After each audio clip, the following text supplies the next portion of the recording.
Uncharted territory for many Texas voters, a rush of new candidates, and so much on the line. Will Democrats break through after decades out of power? As the state grows, which direction will it go? We explain what you need to know on a special edition of State of Texas In Depth.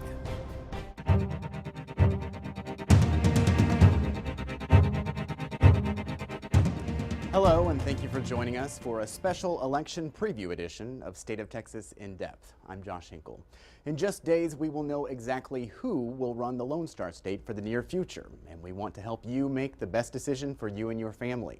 This election has been historic before any vote was cast. Just look at the ballot. Of the top 7 races, only one has an incumbent up for re-election. Sure, there are plenty of familiar names. The senator who led a filibuster that grabbed headlines across the country, the nephew of a president, and even a candidate who shares his name with a figure in Texas history. And for the first time in almost a quarter century, no incumbent is running for governor.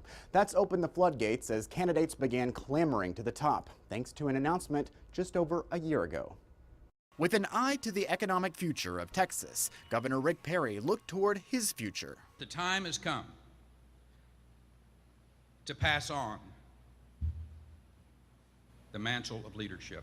It wasn't clear exactly what Perry had planned back in August of 2013, though even then, many expected another run for the White House. He's been studying to be president in a way. I mean, he's had advisors come in and talk to him about foreign policy. He's been on the road a lot. He's had a lot of TV appearances. In Perry's near 14 years in office, ambitious state leaders were lining up, waiting for a chance to move in. I mean, really the end of an era. You know, if you're in 8th grade, you've known no other governor of Texas but Rick Perry from the day you were born. Within weeks, candidate after candidate threw a hat in the ring. Anybody here like a real tough governor? As for Perry, plenty of signs still point to Pennsylvania Avenue. He's wanted to do that since 2006. I remember sitting in a meeting with David Carney, who was his chief consultant at the time, and David Weeks, who was his media guy. And they're all saying Perry's good enough to go national. That was 06. He was thinking about it then. I don't think it's ever been off his mind.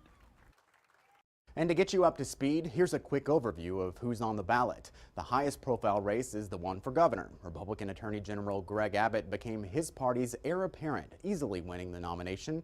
On the Democratic side, Senator Wendy Davis became a national figure following an 11-hour filibuster last legislative session.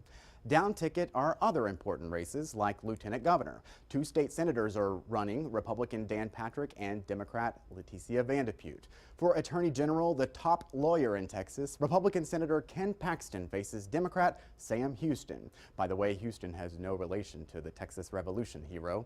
There are plenty of other races on the ballot, including your national and state lawmakers, Supreme Court justices, appellate court judges, and other officials. The full list is online in the politics section of KXAN.com.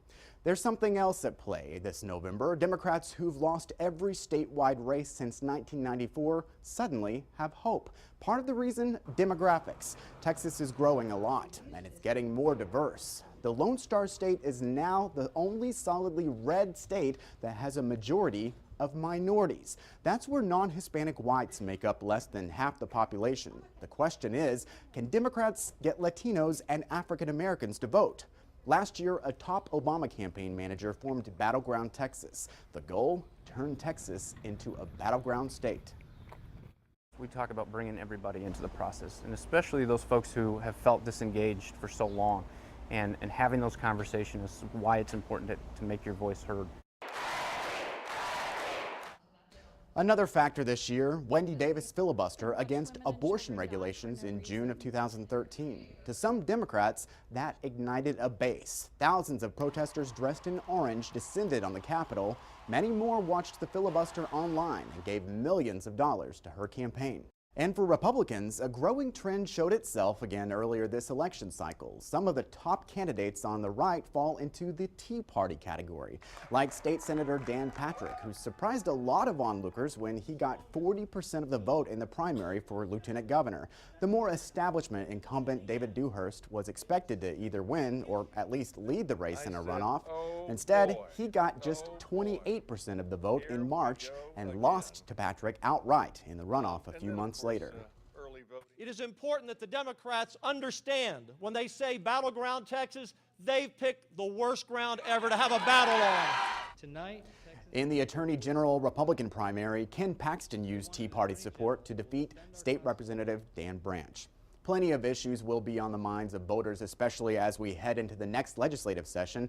Expect a lot of talk about immigration. Border Patrol agents in Texas saw a huge spike in unaccompanied children crossing illegally this year. While that number has leveled off, your tax dollars have gone toward policing the border, as well as the costs of housing and educating the children. Schools are a constant issue in Texas. Late this summer, a judge ruled the way the state funds education is unconstitutional.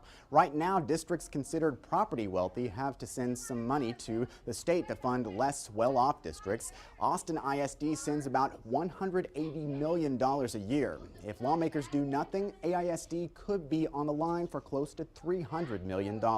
No matter who becomes governor or controls the legislature, they will have to figure out how Texas will bring in jobs. As Governor Perry's term comes to an end, so will the Texas Enterprise Fund he championed and used to lure companies. There are plenty of questions about transparency and whether it should even be replenished. Also in November, voters will decide about whether to set aside billions for roads and bridges. You can learn more about Prop 1 on our website, kxan.com. But beyond the issues, we have to first elect your next leaders. So I sat down for in-depth one-on-one conversations with the candidates for the state's top 2 offices. First up, Lieutenant Governor.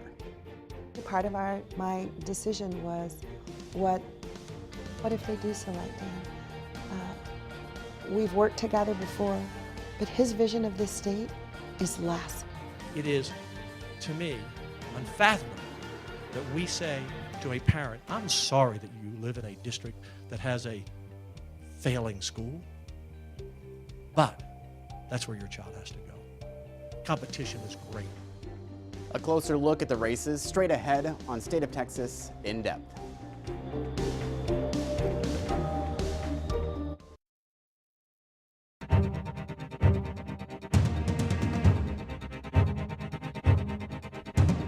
Welcome back to this special edition of State of Texas in Depth. This week, we want to help voters learn more about the candidates hoping to lead the state.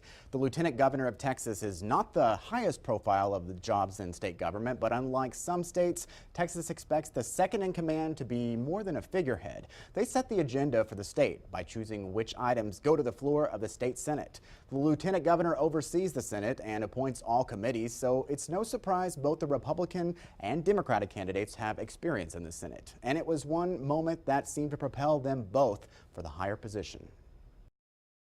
At what point must a female senator raise her hand or her voice to be recognized over the male colleagues in the room? While people would be talking about Wendy Davis the next day, at that moment, when Republicans broke the 13-hour-long filibuster, Leticia Vandepute took up the banner. The San Antonio Democrat, with the rancor of the crowd upstairs, was able to stall the abortion bill long enough for the special session to end. I'm running not just for this position, I really want this responsibility. On the other side of the Senate chamber, another lawmaker had a different view of the night. Revving up the crowd, trying to drown us out so we couldn't do our business. That's not the way democracy works. Dan Patrick soon turned his attention toward his own party and how Lieutenant Governor David Dewhurst handled the Senate. See you soon. That's just poor leadership. You can't even manage a calendar? We should have never been in that position. Patrick eventually beat Dewhurst in a drawn-out primary. And both Patrick and Vandepute have a platform for talking about education. He chairs the Senate committee, and she has made it a major part of her platform, coming from a family of teachers. Your mother was a teacher. Yes. When we talk about education system in Texas, we know that there were thousands of teacher jobs that were lost because of the education cuts that happened in 2011. How do we attract a teaching force knowing that that funding can be so volatile? The real question on our public education system should be, how do we value teachers? We know that magic connection and that learning, that aha moment between student and teacher happens in the classroom. So yes, it is making sure that they have the resources, but Teachers are spending hundreds of dollars buying supplies for their students. That's got to stop. And the high stakes nature of testing, got to get them off the backs of our students. Let teachers return to teaching the curriculum where they're free to teach and the students are free to learn. And I've learned that from teachers, but my mom's a retired teacher. My sister's a retired teacher, 31 years kindergarten. When I met my husband, Pete, he was a high school band director, and my brother-in-law is still a public school teacher. These are professionals who really are the motivators and the emphasis of our future workforce. How do we value teachers? That's the real question that we should be asking. You mentioned testing. You've also called for possibly reducing the number of end-of-course exams. We have 5 in Texas right now. Absolutely. It's the high-stakes nature of the test. We could do one exam. We have it already. It's called the Texas Success Initiative. And it's also used as a diagnostic so that teachers know they can administer it in the fall, see where those students are and how they move them to there. We can have an accountability system that does statistical testing. So yes, we would need the testing, but not so that it's so high stakes that it drives the system, that it robs our students of precious instructional time in the schools.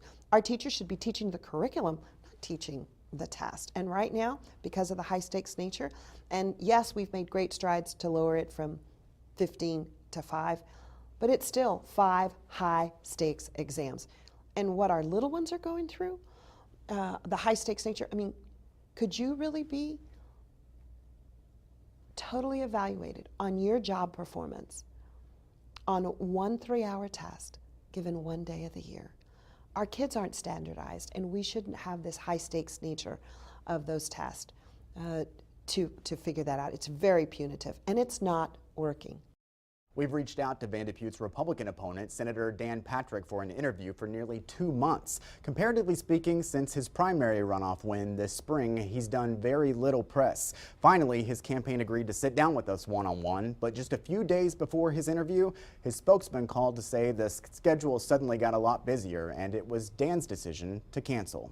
The top campaigns in Texas getting attention here and across the country. Next on State of Texas In Depth, a look at the candidates for governor. What encouraged Senator Wendy Davis and Attorney General Greg Abbott to run?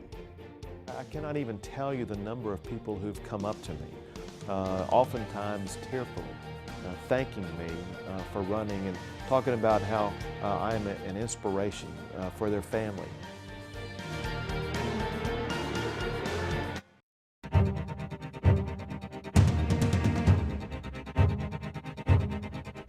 Thank you again for joining us for State of Texas In Depth. Few races in Texas have gained as much attention as the one for Texas governor. That's because few campaigns have candidates with background stories quite like these. Long before Wendy Davis or Greg Abbott ever thought of running for office, their lives were shaped. Davis, as a teenager, gave birth to her first child. Soon after, she was on her own, raising her daughter as a single mother, just as Davis's mom did before her. If you want a governor who will speak for everyone, then every Texan needs to be a part of getting that governor elected. She took classes at a community college in Fort Worth, then went to Texas Christian University, then Harvard Law. Until the families who are burning the candles at both ends can finally make those ends meet, we will keep going. Until the amazing healthcare advances pioneered in this state reach everyone who needs them, we will keep going. Davis faced tragedy. After raising 2 girls, she had to terminate 2 later pregnancies due to medical conditions. Through it all, she was elected to the Fort Worth City Council before running for state senate. Greg Abbott's life quickly changed soon after he graduated from law school. While I was out jogging, a huge oak tree crashed down into my back, fractured my vertebrae and my spinal cord, leaving me forever paralyzed. Abbott sued the homeowner and the tree service that inspected the oak. He settled in the mid-'80s with a guaranteed 6-figure income for the rest of his life. Through the campaign, Abbott has run ads about his paralysis, even joking with supporters. Too often you hear politicians get up and talk about having a spine of steel. I actually have one. and I will use my steel spine to fight for you and for Texas families every single day. Abbott made it clear he never let his paralysis get in the way of his life. And when I interviewed him one-on-one, I asked how the accident shaped his outlook. You know, what it has shown me is that all of us are challenged in life in different ways. And the important thing is really not those challenges, but how we decide to respond to those challenges. And by responding the way I have, going on to be the Attorney General and now on the threshold of becoming governor, it shows everyone in Texas that we all face challenges, but we can overcome them and go on to achieve great things. If you are elected, your wife will become the first Latina First Lady of Texas. You've talked a lot about her and her family. You've had Spanish language ads. You even pushed for the debate in the Rio Grande Valley, but still, Wendy Davis has an edge when it comes to the Hispanic vote. Why has she been able to, keep that voting base, but you haven't been as successful so far? Well, I got to tell you, I think we're going to prove very successful with the Hispanic vote in the state of Texas for the very same reason that my mother-in-law talked about in the ad that she cut. She's mi suegra, and she talks about how the values of her Hispanic culture are exactly the same as my values, which is faith and family and the kind of freedom that allows a family to start and grow a business. The latest Lyceum poll, though, showed that the numbers were down there. You've got just a little bit left before the election. How do you, captivate that audience, specifically the Hispanic population? We've seen here in San Antonio today, we've seen in my trips to the Valley, but also in the Hispanic communities in Austin, in Houston, in Dallas. They are powerfully supporting my campaign because they know in me they have someone who really champions their values. Lastly, a lot has changed with the scope of what's happening on the border since you originally made your border plan public. Dan Patrick has said that that would be his #1 priority as lieutenant governor. Do you feel like you would side with him? Well, part of the plan that I have announced is ensuring that we secure the border. This is something that I've seen both in my role as chairman of the Texas Human Trafficking Prevention Task Force, as well as my work with the Texas Department of Public Safety. We see cross-border dangers every single day, and as governor, I will ensure that we will do what the federal government has failed to do. I will secure the border. Our conversation continues with General Abbott's Democratic opponent, Senator Wendy Davis. Everywhere I go in this state, an enthusiasm behind this race that I haven't seen in gubernatorial politics since Ann Richards. But regardless of the outcome, people have come together. Next on State of Texas In Depth.